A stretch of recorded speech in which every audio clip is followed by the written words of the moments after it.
Baik, halo, assalamualaikum warahmatullahi wabarakatuh. Selamat sore, Ustadz Hafid. Waalaikumsalam warahmatullahi wabarakatuh. Oke teman-teman, kali ini Vero mau ngobrol-ngobrol santai nih bersama Ustadz Hafidul Muhsin.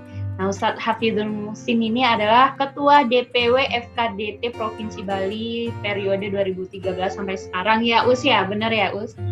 Iya, bener sekali.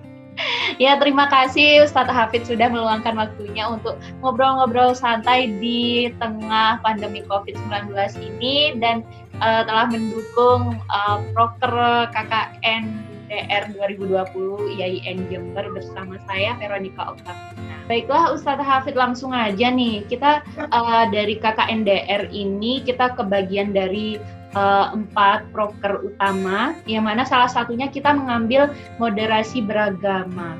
Nah, kita sebenarnya itu banyak sekali dari teman-teman itu masih belum bisa memahami sebenarnya moderasi beragama ini apa sih. Jadi mahasiswa sendiri itu masih bingung mengenai pemahaman mengenai moderasi beragama ini. Nah, kira-kira bagaimana sih moderasi beragama ini? Ya, bismillahirrahmanirrahim. Alhamdulillahilladzi hadana li hadza wa ma kunna linahtadiya laula an hadana Allah, syada la ilaha illallah wa syada anna sayyidina Muhammadan abduhu wa rasuluhu la nabiyya ba'da.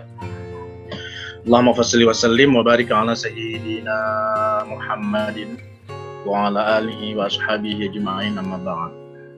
Jadi obrolan kita, perbincangan kita ini sore hari ini adalah seputar tentang moderasi beragama.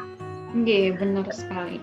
Ya, tadi diawali dengan definisi ya, kalau nggak salah ya. Iya, definisi. Ya, moderasi keberagaman itu menjadi bagian yang tidak bisa dipisahkan dari sikap dan praktek keberagaman dari setiap agama di tanah air atau di negeri kita. Praktek keberagaman di Indonesia itu menjadi contoh bagi sikap moderasi beragama, khususnya adalah mayoritas Islam yang menerapkan cara berpikir dan bersikap yang sejalan dengan konsepsi Islam yang disebut dengan wasatiyah atau jalan tengah.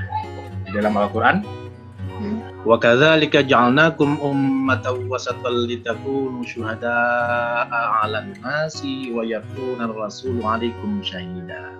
Disinilah muncul kata wasat yang artinya pertengahan.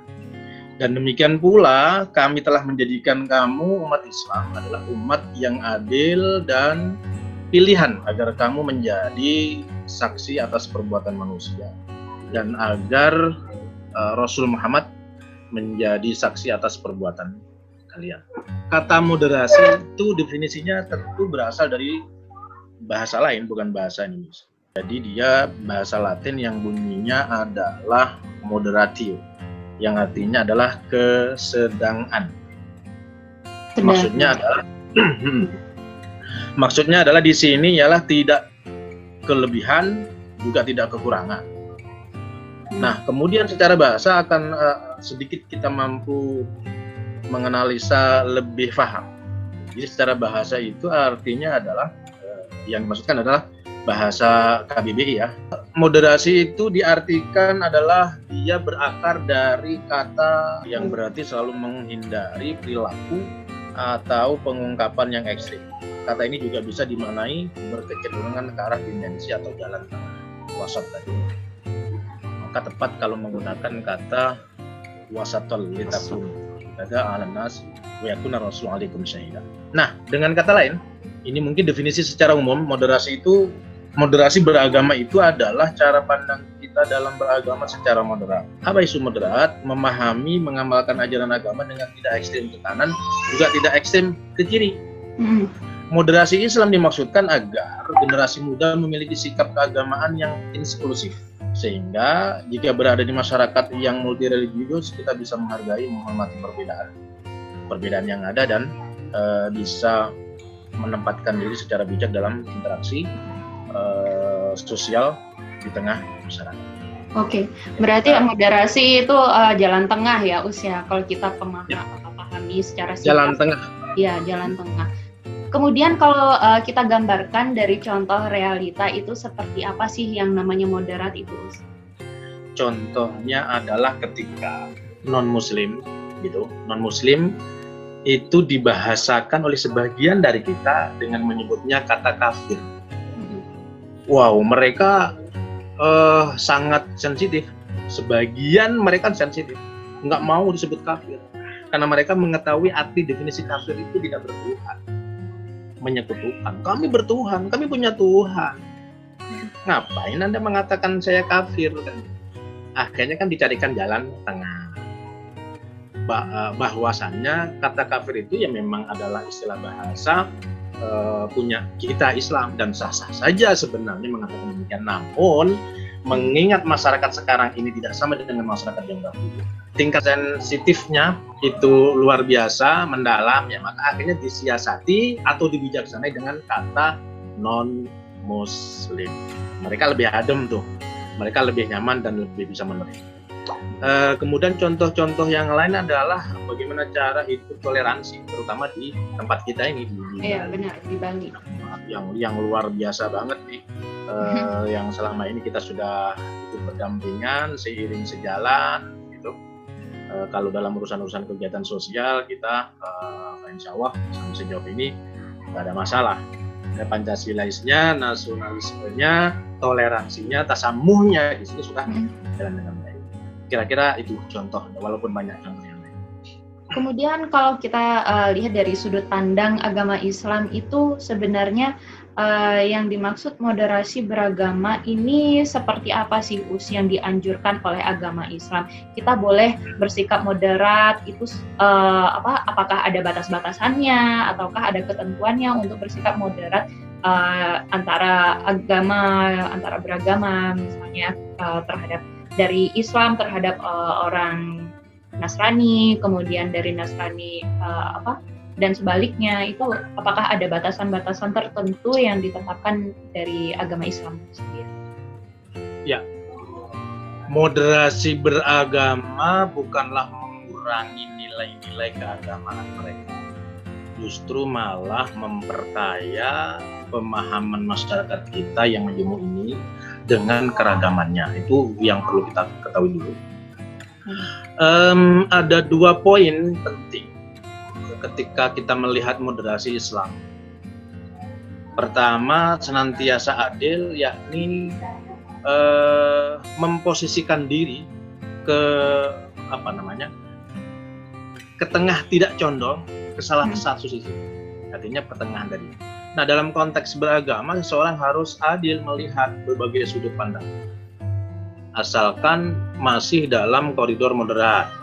Jika mengarah ke sudut pandang ekstrim, maka itu tak bisa ditoleransi lagi. Nah, yang poin kedua, bahwa keseimbangan itu banyak kalangan yang mencoba untuk menafsirkan ajaran agama supaya bisa menjadi pedoman atau petunjuk kehidupan manusia. Akan tetapi, keterbatasan manusia menyebabkan upaya penafsiran tersebut tidak sempurna sehingga muncul sudut pandang berbeda dalam menafsirkan agama. Dalam konteks kehidupan berbangsa, moderasi beragama sangat-sangat erat terkait dengan menjaga kebersamaan dengan memiliki sikap tenggang rasa. Hal itu agar kita punya kefahaman agama yang berkembang, tidak bertentangan dengan nilai-nilai kebangsaan. Alhasil, moderasi beragama yang seperti ditanyakan Vero tadi, yang seperti apa? Tentu moderasi beragama yang dimaksudkan di tanah air di negeri kita adalah moderasi beragama yang masih tetap menjaga gitu, yang tetap masih menjaga nilai-nilai agama, nilai-nilai pokok dasar agama gitu, tetapi tidak menyentuh ke dalam persoalan-persoalan yang membuat sensitif. Contohnya itu seperti apa? Artinya kita harus mampu hidup di tanah air yang punya beragam suku budaya, agama dan seterusnya, ya. Apalagi kita sebagai mayoritas Islam, maka kita harus mampu memahami bahkan mengayomi keberadaan agama-agama lain. Dengan kata lain, yang lebih ringkasnya adalah bahwa kita harus mengarah kepada yang namanya toleransi di dalam beragama bermasyarakat. Jadi itu. Kalau tadi Us menyatakan sikap ekstrim yang dimaksud itu seperti apa sih, Us? Ya, spesifiknya adalah sikap-sikap yang ada muatan, ada tendensi, ada tujuan memecah belah, memprovokasi, memfitnah, hoax bahasa sekarang, yang kemudian itu hanya akan menciptakan suasana-suasana yang tadinya persatuan-kesatuan, ukhuwah insaniyahnya jalan, ini menjadi tercederai, menjadi luka, dan akhirnya satu sama lain dibenturkan, sehingga kemudian dari itu saling curiga, ada saling menyalahkan seperti itu ya, Us ya. Iya, ada suzon yang berlebihan. Terus kalau kita lihat nih, Us, dari pandemi COVID-19 ini kan dari banyak kesulitan sendiri dari masyarakat, mulai dari faktor perekonomian, kemudian apalagi ada beberapa batasan-batasan tertentu yang ditetapkan oleh pemerintah untuk beribadah, seperti jaga jarak, untuk pembatasan dalam beribadah di masjid, kemudian beribadah di pura. Nah, itu sebenarnya bagaimana sih sikap moderasi beragama di tengah pandemi COVID-19 ini? Ya, pertama, sikap pemerintah yang sudah disosialisasikan dan sudah dijalankan ini adalah secara pribadi dan mungkin juga teman-teman yang lain sepakat bahwa ini adalah sangat tepat. Artinya kita masih merujuk kepada Undang-Undang Dasar 1945 pasal 29 yang di sana menyatakan bahwa ada kebebasan di dalam menjalankan agama. Maksudnya adalah pada saat situasi pandemi COVID-19 ini, sikap pemerintah yang demikian tetap kemudian kita diarahkan dengan memakai protokol kesehatan keamanan supaya kita tidak terjangkiti. Itu artinya memang bentuk dari perhatian pemerintah kita yang luar biasa, dengan kemudian tidak sama sekali meniadakan atau melarang untuk beribadah.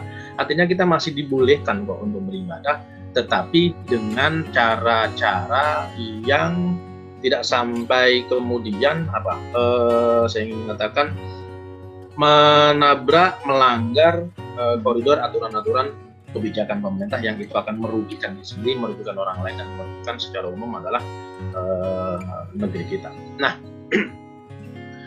moderasi agama pada masa pandemi COVID-19 sangat diperbincangkan oleh banyak orang di berbagai kalangan, khususnya dalam bidang dakwah dan pendidikan.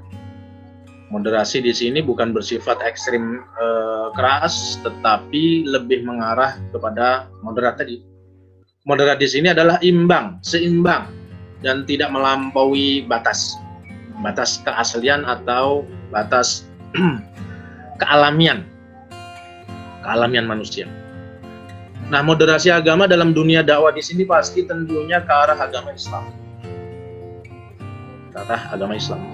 Dakwah di dalam agama Islam itu sangat dianjurkan, tetapi tidak secara berlebihan. Mengajak untuk berbuat ke hal yang positif juga tidak dengan kekerasan. Ud'u ila sabili rabbika bil hikmah wal mau'izah, dengan bahasa tutur kata yang santun.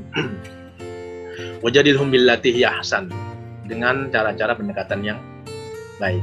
Jadi tidak berlebihan.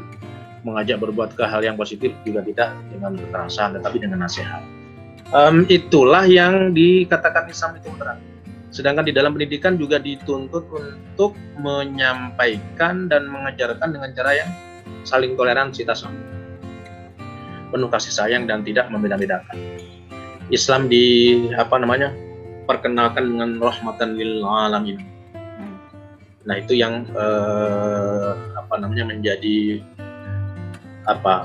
semacam moto, kemudian menjadi simbol bahwa Islam itu adalah rahmatan lil alamin, menjadi penebar kasih sayang bagi seluruh alam. Jadi isinya alam ini bukan hanya manusia saja, tetapi makhluk yang lainnya pun juga merasakan betapa hadirnya Islam itu memang membawa rahmat kasih sayang bagi semua makhluk. Pada masa pandemi COVID-19 ini, moderasi agama dalam dakwah pendidikan harus seimbang. Dan jalan dakwah dengan cara pendidikan mengupayakan program yang menekankan moderasi beragama. Oleh karenanya, maka semua program-program yang sudah ditetapkan oleh pihak pemerintah semoga dapat berjalan sampai pandemi ini betul-betul hilang, betul-betul diangkat oleh Allah Subhanahu wa Ta'ala. Amin ya Rabb.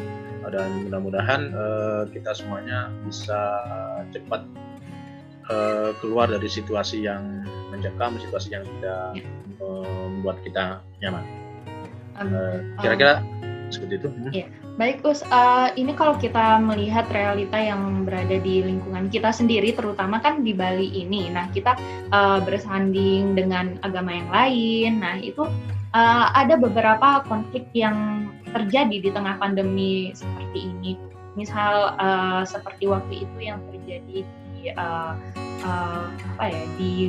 di Kampung Jawa, langsung saja di Kampung Jawa itu mengadakan ketika malam takbir waktu itu rame-rame, rame-rame. Nah itu kemudian ada beberapa masyarakat sekitar itu yang menyalahkan, kemudian tidak terima oleh tradisi seperti itu yang rame-rame berbondong-bondong. Nah itu bagaimana kita sebagai seorang muslim yang harus menerapkan sikap moderasi beragama ini dalam hal permasalahan yang seperti itu di tengah pandemi, itu bagaimana Us seharusnya kita menyikapi? Saya juga mendengar dan kebetulan mengikuti yang insiden yang pernah terjadi di malam takbir di Kampung Jawa. Masalah itu sesungguhnya sudah selesai, sudah finish, clear. Dari pihak umat Islamnya itu meminta maaf karena mereka rata-rata yang melakukan takbiran itu ternyata bukan para dewasa, tetapi anak-anak. Nah, oleh karenanya anak-anak inilah yang kemudian menjadi permakluman semuanya. Karena yang mendengar dari jauh-jauh kan dikira ekstrim sekali, itu kok nggak bisa menghormati yang lainnya, situasi pandemi dan seterusnya. Komentar-komentar itu ya komentar-komentar yang mirip. Tetapi setelah di cross check, setelah didatangi sebentar permasalahan, ternyata anak-anak yang menyangka bahwa malam takbiran itu hal yang biasa. Tapi kemudian ada beberapa oknum itu yang tanpa basa-basi, tanpa ada izin dan sebagainya, kemudian memancing kekisruhan dengan melemparkan petasan dan sebagainya. Akhirnya juga ada yang ribut-ribut tuh. Nah, saya tidak lanjut yang di bagian itu, tapi sesungguhnya apa yang sudah terjadi itu menjadi viral, menjadi perbincangan dari semua kalangan, dan intinya mereka menyalahkan. Dan setelah diklarifikasi, kemudian Bapak Gubernur juga menyampaikan, nggak ada masalah, itu namanya anak-anak, mereka menyangka bahwa itu hal yang biasa, jadi patutlah kita permaklumkan. Dan mereka pun juga sudah langsung minta maaf. Karena ternyata kelompok-kelompok yang keras tidak bisa menerima itu adalah kelompok-kelompok yang merasa bahwa mereka dipilih kasih gitu ya. Mereka pernah melakukan seperti itu, tapi kok langsung diproses kan begitu. Akhirnya alhamdulillah clear, sudah dua-duanya sudah saling kami dan berjanji tidak akan melakukan mengulang seperti itu lagi, dan pemerintah kita dalam hal ini pemerintah daerah Bali itu menurut saya alhamdulillah bijaksana dan alhamdulillah tidak ditunggangi oleh oknum-oknum yang punya kepentingan. Itu artinya bahwa kita cepat merespon dan toleransi yang sudah jalan gitu, sikap saling menghormati di sini, menjaga satu sama lain, menyambut budayanya, ukhuwah insaniyahnya di sini memang sudah jalan. Jadi hal-hal yang seperti itu cepat diselesaikan. Nah, oleh karenanya maka ya gimana? Kalau kita menyikapinya itu seperti apa sih, Us? Kita sebagai umat Muslim itu ketika ada konflik seperti itu antar agama, kita tuh sebagai Muslim itu kita bermoderasi beragamanya itu seperti apa sih? Ya, pertama sikap yang tadi jelas menurut pandangan kita pun juga salah. Tetapi karena pelakunya itu adalah anak-anak, ya maka kita perlu briefing, melakukan pembinaan supaya mereka punya kefahaman bagaimana cara bertoleransi, bagaimana cara hidup berdampingan dengan non-muslim atau dengan agama yang lain. Itu kita perlu. Jadi kita perlu tarbiyah pendidikan kepada mereka yang masih belum paham, masih belum tahu. Nah, sehingga ketika kita sudah mengajarkan arti pentingnya toleransi, moderasi beragama, dengan tidak melukai, dengan tidak menyakiti, dengan tidak menyinggung perasaan agama lain, saudara-saudara kita yang lain, maka insya Allah dari pemahaman-pemahaman itu akan lahir, akan muncul, dan akan menjadi ending satu kefahaman yang utuh, sehingga mereka akan menjadi pribadi umat yang beragama, secara khusus pribadi umat Islam yang memang benar-benar umat Islam yang sejati, umat Islam yang menafah. Artinya mereka benar-benar menjalankan ajaran syariat Islam. Jadi memang demikian di ajaran syariat Islam itu nggak boleh kita saling menyakiti, lana amaluna, lakum amalukum, gitu. Jadi harus betul-betul dipahami. Itu adalah kiat-kiat untuk mengatasi permasalahan seperti itu. Jadi sikap kita pertama tak boleh kita juga menyalahkan sehingga kita memvonis atau kemudian kita menjudge ya mereka dengan tidak memberikan satu keilmuan kefahaman. Berarti kita harus melakukan cross check terlebih dahulu terhadap isu yang timbul itu, kemudian kita melakukan pendidikan terhadap orang-orang yang terlibat di dalamnya, seperti itu ya, Mas? Iya, cross check, tabayun dulu seperti apa kronologisnya, kemudian baru kita bisa mengambil langkah-langkah konkret dan langkah positif untuk mendamaikan, untuk islah. Jadi gambarannya seperti itu ya, Us, ya, untuk moderasi beragama di tengah pandemi COVID-19. Alhamdulillah. Dari sekian pembahasan, mungkin kita hanya membahas sedikit, namun kita langsung ke poin-poinnya aja, yaitu moderasi beragama di tengah pandemi COVID-19 dan disertai dengan isu-isu yang telah terjadi di tengah pandemi COVID-19 ini, dan bagaimana tanggapan masyarakat, pemerintah menanggulangi isu-isu yang terjadi pada saat itu. Terima kasih banyak, Us, sudah meluangkan waktunya. Terima kasih banyak sudah mendukung KKN dari rumah tahun 2020 IAIN Jember. Semoga ini menjadi wadah intelektualitas dari mahasiswa IAIN Jember dan sekitar. Terima kasih ya, Us. Alhamdulillahirrahmanirrahim.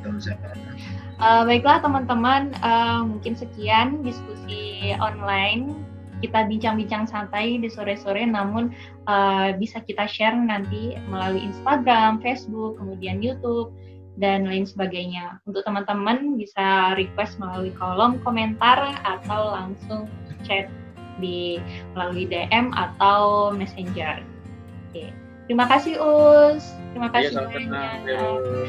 Alhamdulillah. Assalamualaikum warahmatullahi wabarakatuh. Waalaikumsalam.